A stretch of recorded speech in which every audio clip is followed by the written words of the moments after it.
My name's Evan. I'm 27 now, but this happened a few years ago when I was 23. I'd just taken a job with the Forestry Service and moved into a small duplex outside Missoula, Montana. Quiet spot. Mostly older folks around me. Retirees and couples who'd lived there for decades.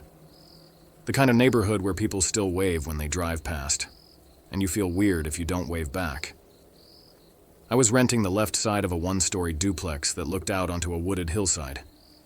It had a basic layout. Living room up front, kitchen behind that, and a short hallway that led to the bedroom and bathroom. Nothing fancy, but it was clean and cheap, and the backyard backed right into forest land. No fences, no neighbors directly behind me, just trees and wildlife.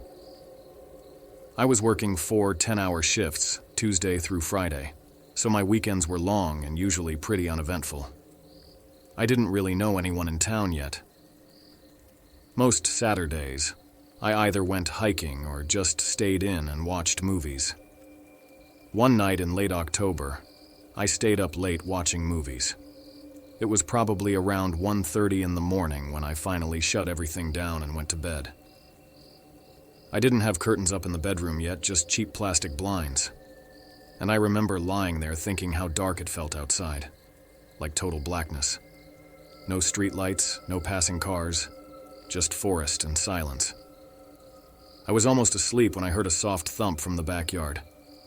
Not loud, just a low, heavy noise. I stayed still, wondering if it was a deer or maybe a branch falling. Then I heard scraping, something dragging across the wood of the back deck. That made me sit up. The back deck wasn't much, just a little platform with stairs down to the yard. I couldn't see it from my bedroom, but I had a motion light back there that was supposed to kick on if anything moved close to the house. It never came on. I got up and went down the hallway to the kitchen window. I didn't turn on any lights, didn't want to give away that I was up. I eased one of the blinds open and looked out through the glass. It took a second for my eyes to adjust, but when they did, I saw someone standing on my deck. Not moving, just standing at the edge near the sliding glass door. He was tall. I could see the top of his head above the railing. He was facing the house, and from the stillness, it felt like he was listening, like he was trying to hear movement inside. I backed away from the window and grabbed my phone. My hands were shaking so bad I had to punch in my passcode twice. I called 911 and whispered to the dispatcher, telling her there was a man on my deck and I lived alone. She kept me on the line while deputies were dispatched, but it took about 15 minutes. Long enough that I started wondering if I'd hallucinated the whole thing or he'd already left. Then the door handle rattled. The sliding door. He was trying to open it. I whispered into the phone. He's at the door. He's trying it. And the dispatcher told me to lock myself in the bathroom. I went in, locked the door, and sat on the floor with a small camping knife I kept in a drawer. I didn't hear anything else. No footsteps, no breaking glass, until I saw red and blue lights wash across the front windows. The deputies checked the area, found footprints on the deck and leading into the woods, but no person. Then they pointed something out. My motion light in the back? It wasn't broken. It had been unscrewed. They found the bulb in the corner of the deck. Whoever it was had climbed up there and deliberately taken it out so the light wouldn't come on. Needless to say, I moved out soon after. I can only imagine what might have happened if that door hadn't been locked, or if I'd gone outside to check. Something that premeditated. I'm damn sure it wasn't just a drunk neighbor who wandered into the wrong yard.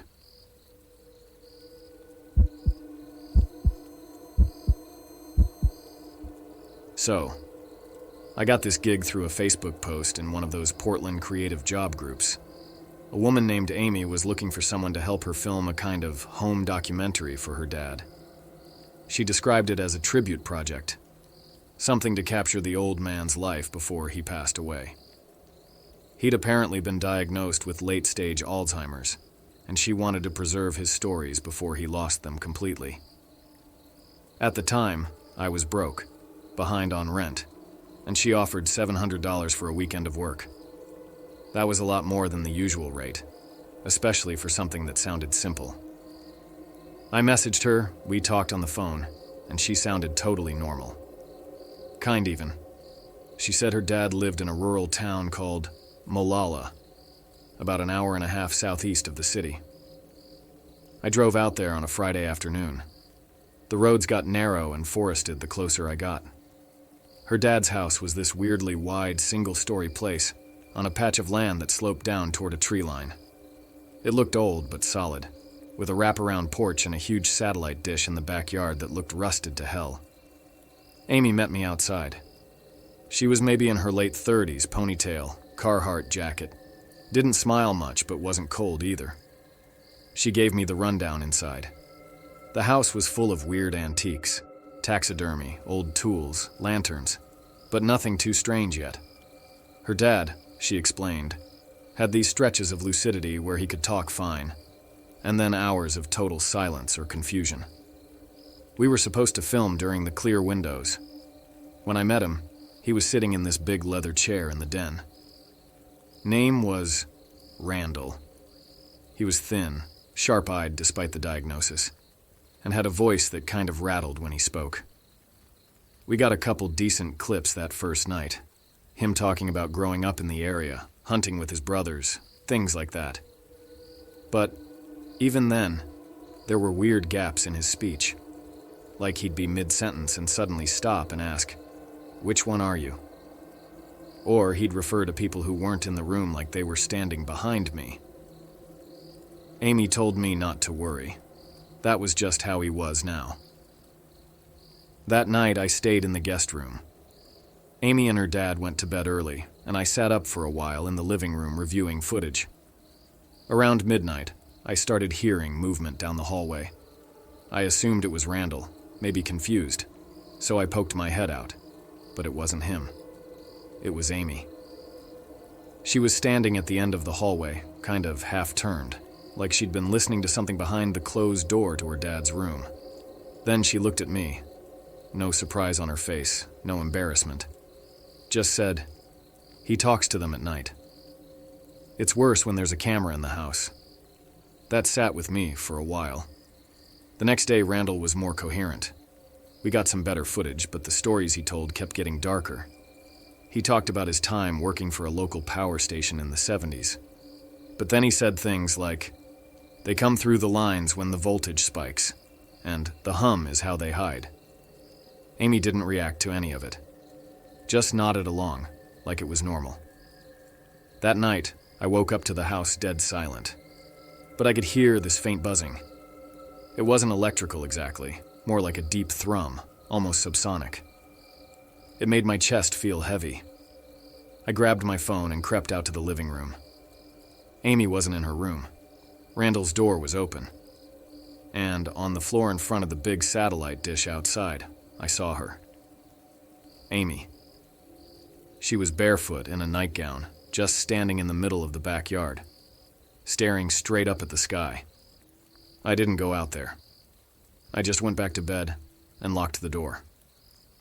On Sunday, she said we could finish the shoot with a few final questions. Randall was quiet that morning, barely spoke.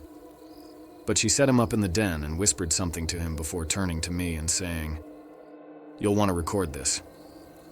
I set up the camera. He sat there blank for a few minutes.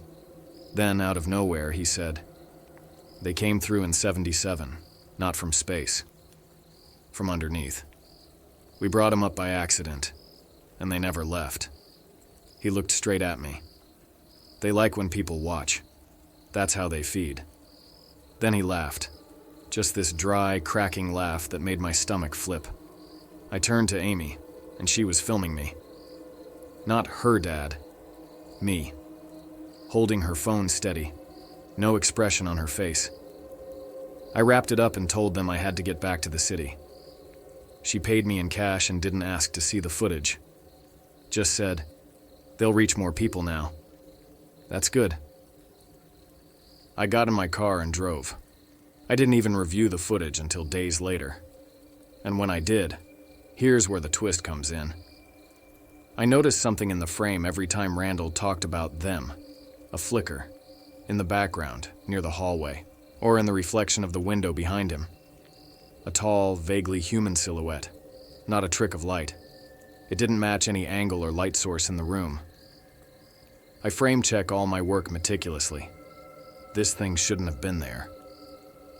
I isolated a still and zoomed in. It looked like it was wearing something. A mask, maybe. Or its face just wasn't right. And in one frame, just one, it was closer. Way closer. Almost in the frame with Randall. Like it was leaning in, from just outside the camera's field of view. I never sent the footage. Deleted everything. Blocked Amy's number. But sometimes, when I'm scrubbing through other projects late at night, I swear I hear that low, humming buzz through my headphones. Even when no mic was running.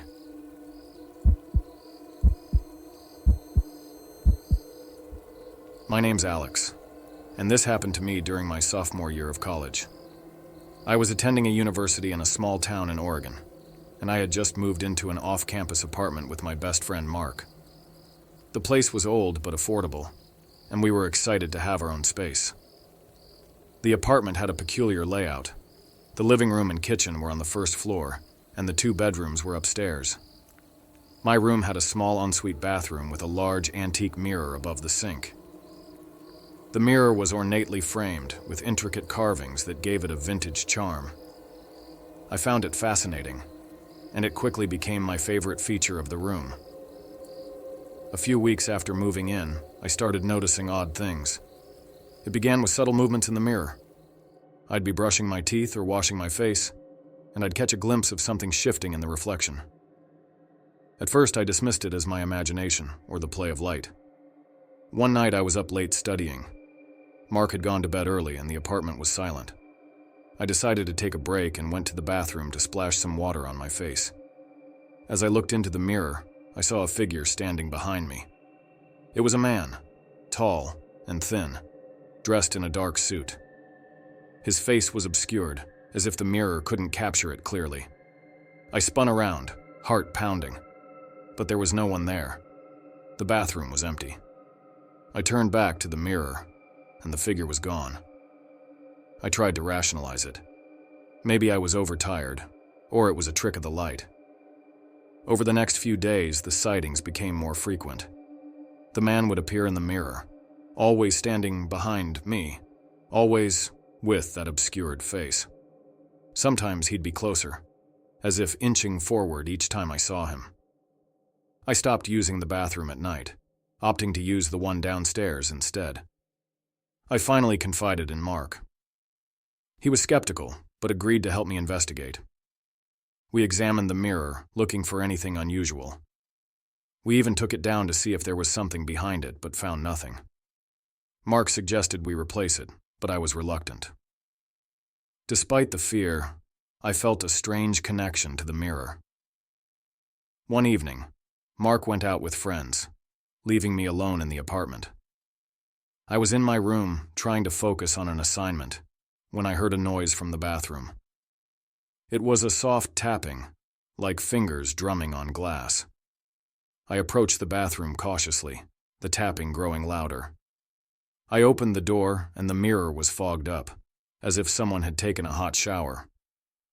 On the glass, written in the condensation, were the words, "I see you." I stumbled back, terrified. I didn't know what to do. I considered calling Mark, but I knew he wouldn't believe me. I decided to sleep downstairs that night. The next morning, I went back to my room. The mirror was clear. No sign of the message. I convinced myself it was a dream, a hallucination brought on by stress. But things escalated. I began having nightmares about the man in the mirror. In them, he'd reach out, trying to pull me into the glass. I'd wake up screaming, drenched in sweat. One night I had enough. I took the mirror off the wall and placed it face down on the floor. I hoped that would end it. It didn't. The next morning, the mirror was back on the wall, hanging as if it had never been moved. I asked Mark if he had put it back, but he swore he hadn't touched it. I decided to record the mirror overnight. I set up my phone on a tripod, aimed at the mirror, and let it record while I slept downstairs. The next day, I reviewed the footage. For hours, nothing happened. Then, around 3 a.m., the man appeared. He stepped out of the mirror, into my room. He looked around, then stared directly at the camera. His face was still obscured, but I could feel his gaze. He approached the camera, and just before the footage cut out, he reached out and touched the lens. I was horrified. I showed the video to Mark, and he finally believed me. We decided to get rid of the mirror. We took it to a local antique dealer, hoping to sell it.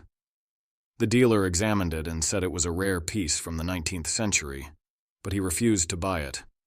He said it had a dark aura and advised us to destroy it. We took the mirror to a remote area and smashed it into pieces. As the glass shattered, I felt a weight lift off my shoulders. After that, the sightings stopped. The nightmares ceased. Life returned to normal. But sometimes when I look into a mirror, I catch a glimpse of something in the corner of my eye. A shadow. A movement. And I wonder if the man is truly gone, or if he's just waiting for another mirror to appear.